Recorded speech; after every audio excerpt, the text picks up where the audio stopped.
পুরুষরা শুধু খাট কাঁপাতে পারে এবং নারীরা কেবলই ভোগ্য বস্তু। এই জিনিসটা প্রমাণ করতে অনেকেই অনেক সিনেমা বানিয়েছে, আমরা দেখেছি। কিন্তু ইয়াসের মানে সাউথ ইন্ডিয়ার ইয়াসের যে কেজিএফ খ্যাত স্টার ইয়াস, সুপারস্টার, সেই ইয়াসের যৌনতায় ভরপুর, টক্সিক। আর এই প্রোমো একটা রিলিজ করা হয়েছে, এই সংক্ষিপ্ত যে টিজারটা সেটার নাম হচ্ছে লেডিস অ্যান্ড লেডিস। এই যে শিরোনামে যে ঝলকটা দেখা যাচ্ছে তাতে সিনেমার নারী চরিত্রদের মহিমা তুলে ধরা হয়েছে এবং আপত্তি উঠেছে। এবং এই যে বুধবার toxic a fairy tale for grown আপস এর নতুন প্রোমো নিয়ে আসেন নির্মাতারা। আর এখানেই বছরের গোড়াতে টক্সিক টিজারে উদ্দাম যৌনতা দেখিয়ে আইনি বিপাকে পড়েন দক্ষিণী সুপারস্টার ইয়াস। আমি এই সিনেমার টিজারটা যখন সকালে এসে দেখছিলাম, আমার অন্য কাজের ব্যস্ততার জন্য আমার রিভিউটা দিতে দেরি হচ্ছে। আমি ভাবছিলাম যে আমি ঠিক কী বলবো, এই রিভিউটা আমি ঠিক কী বলবো, মানে আমি জাস্ট বুঝতে পারছি না। দেখো, এই যে টক্সিটিটি বোঝাতে বা আলফা মেল বোঝাতে সিনেমা কিন্তু এসেছিল অ্যানিম্যাল। জানি অ্যানিম্যালের আলফা মেল ব্যাপারটা যেটা দেখানো হয়েছে, এখানেও অনেকটা নারী যে ভোগ্য বস্তু সেই ব্যাপারটা কিন্তু দেখানো হয়েছিল, কিন্তু তাও তার মধ্যে একটা কি বলবো ইনোভেশন ছিল। কিন্তু এই সিনেমার টিজারগুলো যেগুলো আসছে, এক করে গল্প মাথামুন্ডু কিছু বোঝা যাচ্ছে না।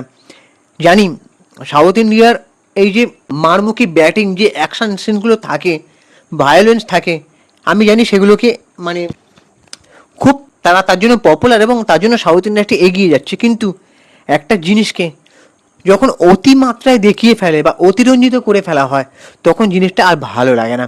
ঠিক ব্যাপারটা এখানেই সেরকম হয়েছে। এই যে আমি টিজারের এই রিভিউটা তো করবো, প্লাস কি হয়েছে না আমরা দেখতে পাচ্ছি যে কেজিএফ স্টারের বিরুদ্ধে কন্নড় সংস্কৃতির অপমানের অভিযোগ উঠেছে। এমনকি কোনো রকম সতর্কীকরণ ছাড়াই সোশ্যাল মিডিয়া প্ল্যাটফর্মগুলোতে যেভাবে খুল্লা টক্সিক চর্চা হয়েছে, তাতে ভারতীয় সংস্কৃতিকে কলুষিত করার অভিযোগ তুলে ক্ষোভ উগড়ে দিয়েছিল কর্ণাটকের মহিলা কমিশন। এবার ফের ইয়াসের যৌনতা মাখা টক্সিক এর নয়া বিতর্কে ঝড়। সিনেমার এই যে সংক্ষিপ্ত টিজারটা লেডিস অ্যান্ড লেডিস, এখানে শুরুতেই ডিসক্লাইমার দিয়ে দেওয়া হচ্ছে, বাচ্চারা দূরে থাকুন, বাচ্চাদেরকে দূরে রাখুন, আবার নাকি বয়স্করা দেখতে পারবে না। তা দেখবেটা কারা? একটা সিনেমা ভাষা এমন হওয়া উচিত, আমার মনে হয় সব ক্যাটাগরি দর্শকের কাছেই যেন সেই সিনেমাটা পৌঁছে যায়। ওই যে আমি আগেই বললাম যে যখন ব্যাপারটা অতিরঞ্জিত হয়ে যায়, তখনই ব্যাপারটা অন্যদিকে মোড় নেয়। এই টিজারে আমরা দেখতে পাচ্ছি যে লেডিস অ্যান্ড লেডিস নামে যেটা ঝলক উন্মোচিত হয়েছে, সেখানে সিনেমার নারী চরিত্রদের একটা অন্যরকমভাবে দেখানো হচ্ছে। আমরা দেখতে পেয়েছি কাদের না, নয়নতারাকে দেখতে পেয়েছি, তারপরে রুক্মিণী নামক একজন অভিনেত্রীকে দেখতে পেয়েছি, হুমা কুরেশিকে দেখতে পেয়েছি অনেক দিন পর। রুক্মিণী মানে আপনারা ভাববেন না যে বাংলা সিনেমার রুক্মিণী বসন্ত তার নাম। এই যে প্রোমো, সে কিনা সিনেমার নারী চরিত্রদের পরিচয় করানোর জন্যই তৈরি হয়েছে, আর সেখানে নায়িকাদের স্বল্প দৈর্ঘ্যের উপস্থিতি প্রশ্ন তুলেছেন দর্শক অনুরাগীরা। তারপর আবার আমরা দেখতে পেয়েছি যে টিজারের নাম লেডিস অ্যান্ড লেডিস, অথচ সব অভিনেত্রীর উপস্থিতি একটা ক্ষণস্থায়ী। তারপরে আমরা অ্যানিম্যালের যে তুলনা টেনে উগ্র পুরুষের কথা অনেকে বলছে, এটাও শুনছি। ওই যে কিয়ারার সাথে মানে বেশ ঘনিষ্ঠ দৃশ্য আছে, অনেকে রিভিউ দিচ্ছে, আমি দেখলাম যে যেখানে নাকি কিয়ারার নাকি মানে সম্পর্ক ভেঙে যাবে এই সিনেমা যদি ঝলক সামনে আসে আরও। মানে ব্যাপারটা কোন দিকে তারা বলতে চাইছো তোমরা বুঝতে পারছো। এবার একটা জায়গায় দেখবে, তোমরা সবাই দেখে নিয়েছো এতক্ষণে হয়তো, সব ধরনের দর্শকরাই যারা সিনেমা নিয়ে চর্চা করতে ভালোবাসো, যারা সিনেমা দেখতে ভালোবাসো, ইয়াস যে বন্দুকটা এরম করছে, যেখানে নায়িকা আসছে তার মুখে বন্দুকটা, যেটা এমন একটা অ্যাঙ্গেলে দেখানো হচ্ছে, তার মধ্যে ঠিক কি সিগনেচার দেখানোর চেষ্টা করেছেন পরিচালক গীতু মোহন দাস। তিনি কি দেখাতে চেয়েছেন এটার মাধ্যমে, এই যে অ্যাঙ্গেলটা বা এই যে সিগনিফিকেশনটা তিনি কি দেখাতে চেয়েছেন, আর এখানে ঠিক বিতর্কের জন্ম নেয়।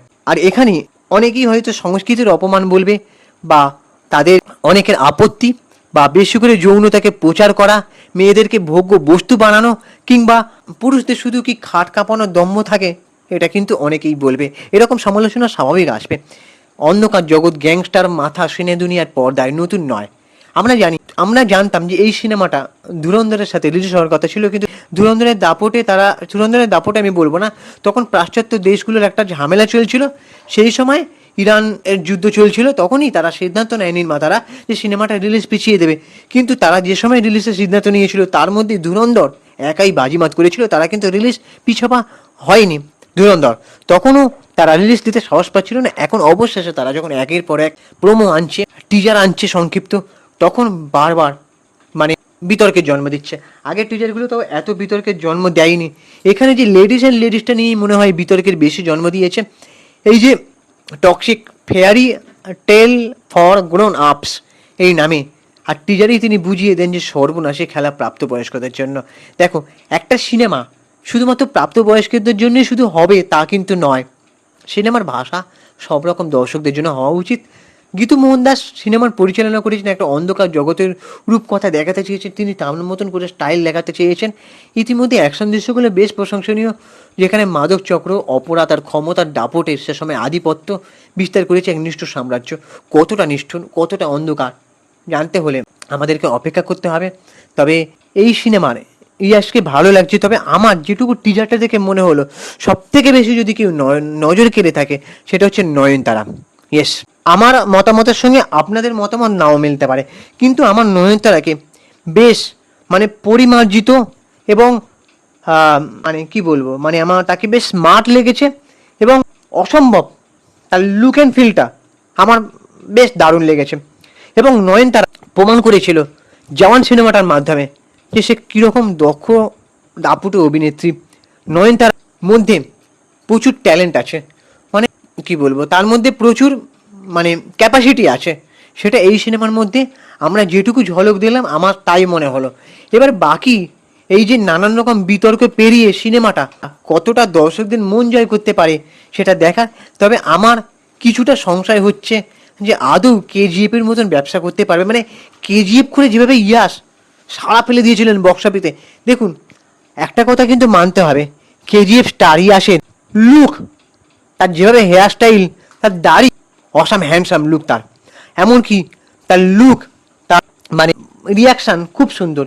কিন্তু ওই যে বললাম, যখন একটা জায়গায় বেশি অতিরঞ্জিত করে ফেলা হয় তখন না মাথা মুন্ডু বোঝা যাচ্ছে না। মানে এখানে অনেকে রিভিউ করছে, তারাও দেখলাম একই কথা বলছে আমার মতন, যে মাথা মুন্ডু কী করতে চাইছে, ডিরেক্টর ঠিক কী বলতে চাইছেন, বোঝাতে চাইছেন, সেটা বোঝা যাচ্ছে না, সেটা ক্লিয়ার হচ্ছে না। তবে সিনেমা হলে আমরা যখন সিনেমাটা দেখব তখন কি আমাদের মানে ক্লিয়ার হবে যে পরিচালক গীতু মোহন দাস ঠিক কী দেখাতে চাইছে। ক্ষমতার দম্ভ, নাকি পুরুষদের ওই খাট কাঁপানো দম্ভ, নাকি মেয়েরা শুধুমাত্র ভোগ্য পণ্য, কোনটা? নাকি আমাদের এখন টিজারটা যেটা মনে হচ্ছে, সিনেমাটা দেখলে হয়তো সেই ভাবনা চিন্তাগুলো দূর হয়ে যাবে, কোনটা কি মনে হচ্ছে তোমার জানাও। আর আমাদের ইউটিউব চ্যানেলটাকে সাবস্ক্রাইব করে দাও, ইউটিউবে সুপ্রিয় কৌশলে সিনেমেডিয়া, ভিডিওটা লাইক করো, শেয়ার করো, ইনস্টাগ্রামে আমাকে ফলো করো সুপ্রিয় কৌশলে সিনেমেডিয়া নামে করে ওখানে ফলো করো। চলো টাটা, দেখা হচ্ছে পরের ভিডিওতে।